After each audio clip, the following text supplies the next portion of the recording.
উনুন test of Bengal. আজ আমরা রান্না করছি তিন কাটা মাছ। আপনারা দেখতে থাকুন। দিদি, তিন কাটা মাছ মানে কি গো? তিন কাটা মাছ মানে তিন কাটা মাছ। তা দিদি, কোথায় কোথায় কাটা আছে তো দেখিয়ে দাও তো। এই দেখ, ট্যাংরা মাছে যেমন মাথার দুপাশে এরকম শক্ত শক্ত কাঁটা থাকে, এই মাছেও তেমনি কাঁটা আছে আর মুখের সামনে সুরও আছে। দিদি মাথা খাবে আর আমি পুরোই খেয়ে নেব, তাই তো দিদি? কি তাই তো? কি তাই তো? তুমি পুরো মাথা খাবে, আমি পুরোই খেয়ে নেব। এই মাছটা তোমার খুব পছন্দ, তাই না? হ্যাঁ, পুরো আমি থালা ধরে খেয়ে নেব। এইবার কাটিং, চলো তুই বেঁধে দাও। এই মাছকে কেউ আবার কাঁটা পাতাশি, কেউ পাতাশি, আবার বাতাসিও বলে থাকেন। সে যে নামেই ডাকুন না কেন, এই মাছ মূলত উত্তরবঙ্গের মাছ। কি পাতা? এটা পদ্ম পাতা। ও, আমরা তো এই রোদ্দুরে কিছুই দেখতে পাচ্ছি না, তাই না?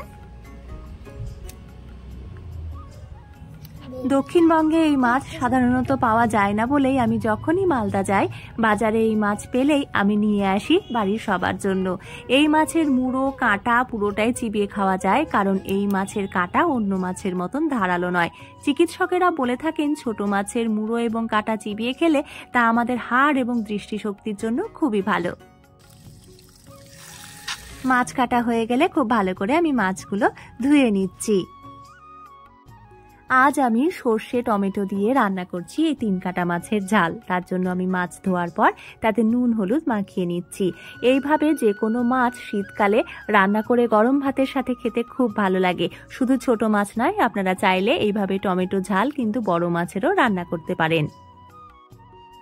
2 টেবিল চামচ তেল কড়াইতে খুব ভালো করে গরম করে আমি মাছ ভেজে নিলাম। এই তিন কাটা মাছ ভাজা খেতে যে কি সুন্দর লাগে, যারা খেয়েছেন তারাই জানেন। তাই ভিডিওটা যারা দেখছেন এবং এই মাছ যারা খেয়েছেন তারা অবশ্যই কমেন্ট করে জানাবেন যে আপনাদের কেমন লাগে।